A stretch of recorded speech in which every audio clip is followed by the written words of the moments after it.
More Chumba Casino fan mail. Love this. It says, Dear Ryan, I love Chumba Casino. There's so much fun. I love the wild ride from the social slots to the Slingo to jackpots quicker than a 6-time real spin. Everybody's finding their fun at Chumba Casino. Why don't you find out for yourself? Head to ChumbaCasino.com and enjoy hundreds of casino-style games for free with your welcome bonus. Sponsored by Chumba Casino. No purchase necessary. VGW Group. Void where prohibited by law. 18 plus terms and conditions apply. This episode is brought to you by Amazon. The holidays are here, and you know what that means. It's time to get your friends and family the gifts they deserve. Take the stress out of shopping with Amazon's great deals and low prices on a huge range of items from toys to tech and much more. Whoever you're gifting for, Amazon has great prices on everything you need this holiday season. Shop Black Friday week starting November 21st.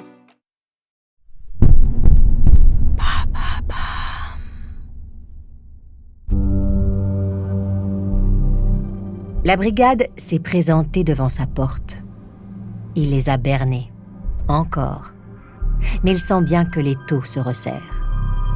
Après la perquisition de son domicile, Gary arrête net ses activités criminelles. À partir de l'été 87, Gary est un homme on ne peut plus normal. Il travaille toujours au même poste que 20 ans plus tôt, commence à épargner pour sa retraite. Il épouse Judith en 1988. Ils vivent heureux. Un couple de quarantenaires aux hobbies simples. Le camping, les brocantes, la country. Une vie d'Américain moyen. Quelques échanges courtois avec les voisins. Un jardin entretenu à la perfection. Les jours où il était le tueur de la Rivière Verte semblent derrière lui.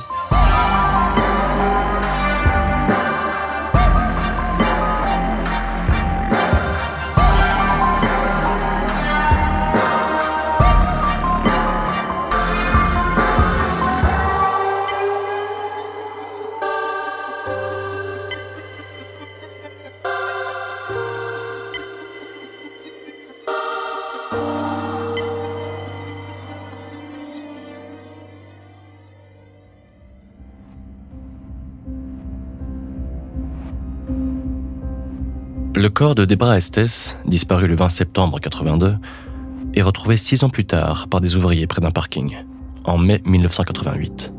Comme sur tous les lieux où des corps ont été retrouvés, chaque indice, aussi petit soit-il, est consigné, étiqueté, scellé, avant de rejoindre les centaines de cartons qui s'entassent dans les locaux de la police de Seattle.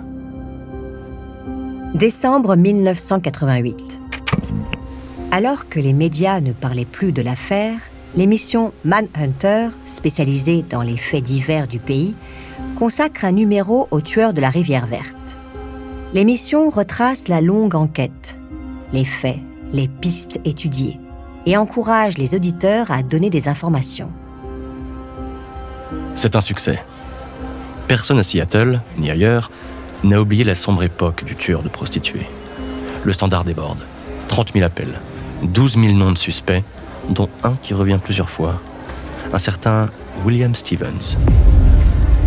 Il s'agit d'un jeune homme. Son physique ressemble effectivement à l'un des 4 portraits robots du tueur de la Rivière Verte.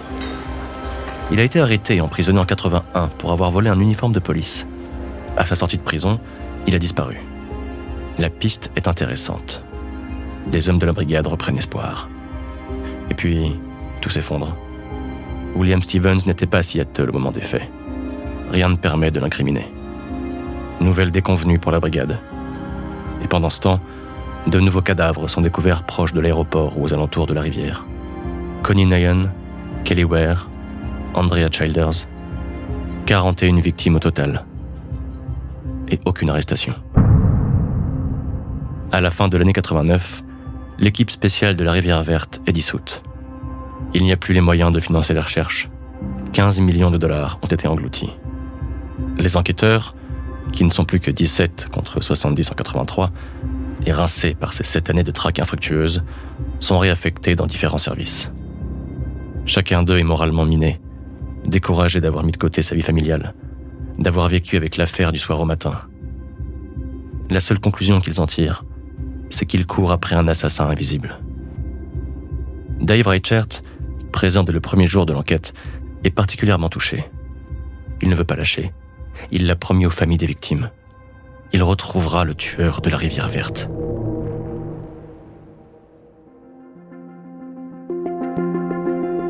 Gary n'a jamais bougé du comté. Il y a grandi, il y travaille, il y vit depuis les années 60.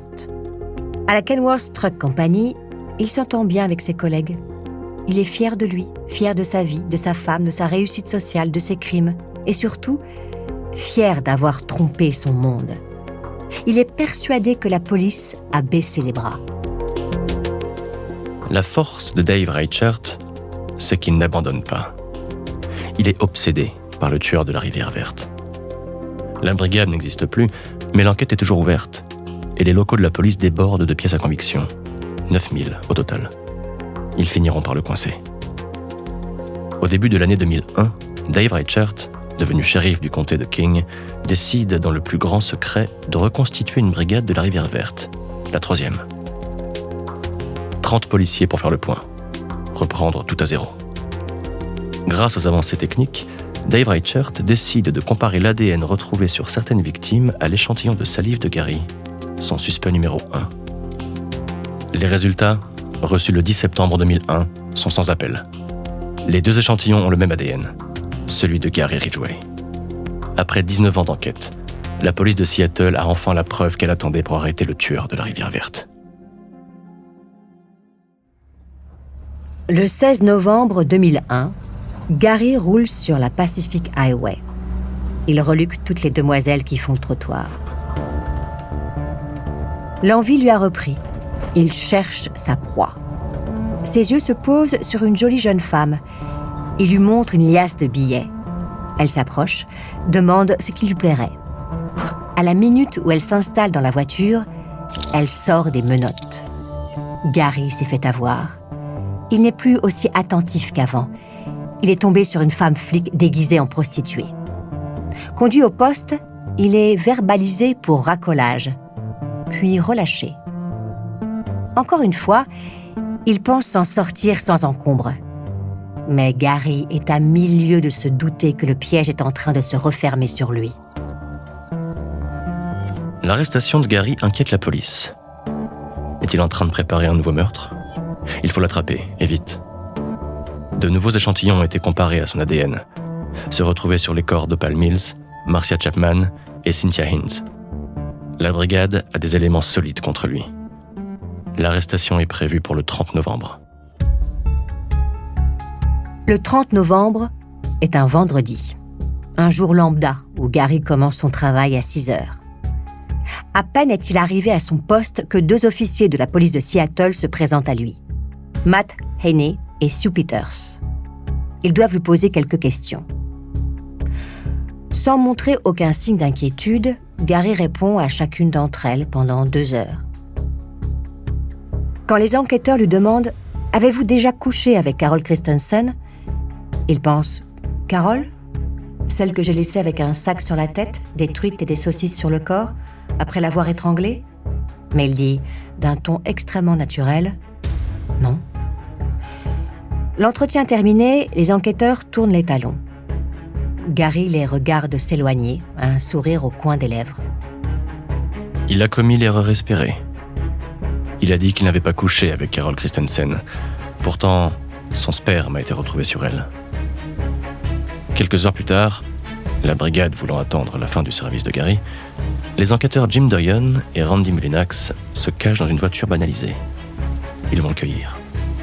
À 15h pile, sous un déluge de pluie, Gary sort de l'usine. Là, Mullinax et Doyon se précipitent sur lui. Ils l'ont eu.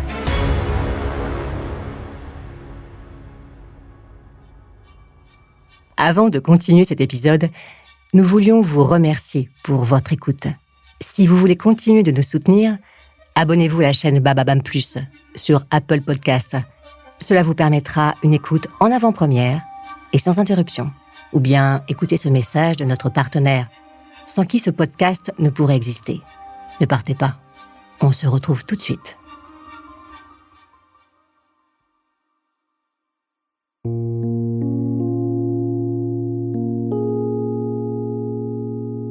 Au centre de détention de Kent, dans le comté de King, Gary est pris en photo comme tous les criminels des États-Unis. Il porte une chemise à carreaux, un jean, la tenue décrite par de nombreux témoins. À part ça, il est toujours aussi impassible. Gary Ridgway est inculpé pour 4 meurtres. Ceux d'Opal Mills, Marcia Chapman, Cynthia Hinds et Carol Christensen. Les 4 meurtres qui ont été résolus grâce à l'ADN. Il plaide non coupable. 4 mois plus tard, il est inculpé pour 3 meurtres supplémentaires. Wendy Caulfield, Debra Estes et Debra Bonner. Sur chacune de ces filles, des microparticules de la peinture utilisée à l'usine par Gary ont été retrouvées. Gary plaide toujours non coupable. Les flics ont beaucoup moins que ce qu'ils pensaient. Mais pour 7 meurtres, Gary risque tout de même la peine de mort. Grâce à ses avocats, il passe un marché avec la justice. Il plaidera coupable et donnera toutes les informations nécessaires pour retrouver les corps manquants. En échange, les magistrats doivent s'engager à ne pas le condamner à la chaise électrique. Un pacte avec le diable. Difficile pour la police de refuser. Il y a encore tellement d'inconnus dans l'enquête. Pendant 5 mois, au sein même du QG de la brigade, 4 enquêteurs, Randy Molinax, Sue Peters, Tom Jensen et John Madsen, vont devoir faire face au pire tueur en série de l'histoire des États-Unis. Autour d'une table en formica, face à une caméra, Gary doit tout raconter. S'il dupe encore une fois les enquêteurs, c'est la peine de mort. Il déballe tout. S'il a tué autant de femmes, c'est de leur faute. Il déteste les femmes. Il avait besoin de relâcher la pression. Il ne se sentait bien qu'après avoir étranglé une jeune prostituée. Il n'y a pas vraiment d'explication à ces meurtres. Aucun comportement de ses victimes ne l'a poussé à tuer. Il voulait juste coucher avec elles et les tuer. Point. Ses victimes, il les a étranglées chez lui, sur son lit, ou bien à l'arrière de son pick-up.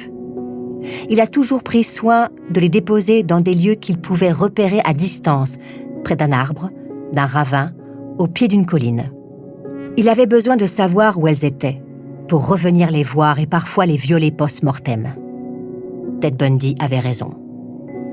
Il justifie ses penchants nécrophiles en arguant qu'il roulait tellement pour trouver ses proies que ça lui coûtait cher en essence. Retourner près des mortes, c'était gratuit. Sur sa petite chaise, dans sa tenue orange, Gary n'a rien de terrifiant. Ce n'est pas un homme très grand, il a un visage quelconque, mais quand il parle, c'est glaçant. Ses victimes, il voulait les posséder. C'étaient ses choses, son secret. Beaucoup n'ont pas été découvertes parce qu'il ne voulait pas qu'on les retrouve. C'est étonnant, il n'a aucun souvenir de ses victimes, ni leur nom, ni leur visage. Par contre, sa mémoire des endroits où il les a jetés est intacte. Avec son aide, on localise les corps de Pammy Avent, April Buttram et Mary Malvar, qu'il avait cachés pas loin de chez lui. Gary n'a aucune considération pour les femmes qu'il a tuées. Face aux 4 enquêteurs, il avoue même plus de meurtres. Plus de 70. Et ajoute : Je vous ai rendu service. Vous n'arriviez pas à contrôler ces putes. Moi, j'ai trouvé la réponse. Gary est fier de ses crimes. Il considère même qu'il a fait carrière dans les homicides. Cela dit, il a quelques regrets. Il a pris trop de risques en tuant des femmes alors que son fils était dans la voiture. Le petit Matthew dormait. Mais s'il avait vu quoi que ce soit, Gary admet qu'il l'aurait tué lui aussi. Gary Leon Ridgway ne souffre d'aucune pathologie mentale. Il est 100% responsable de ses crimes. C'est un psychopathe, dénué d'empathie. Contrairement à ce que pense la police, Gary affirme avoir continué de tuer après 1985. Selon lui, il aurait tué sa dernière victime en 2001. Son véritable palmarès macabre ne sera sans doute jamais connu. Officiellement, Gary Ridgway, le tueur de la Rivière Verte, s'en est pris à 48 victimes, âgées de 15 à 36 ans. En 2003, il est condamné à la réclusion criminelle à perpétuité. Il est toujours vivant. Dans une cellule isolée de la prison de l'État de Washington, à Walla Walla.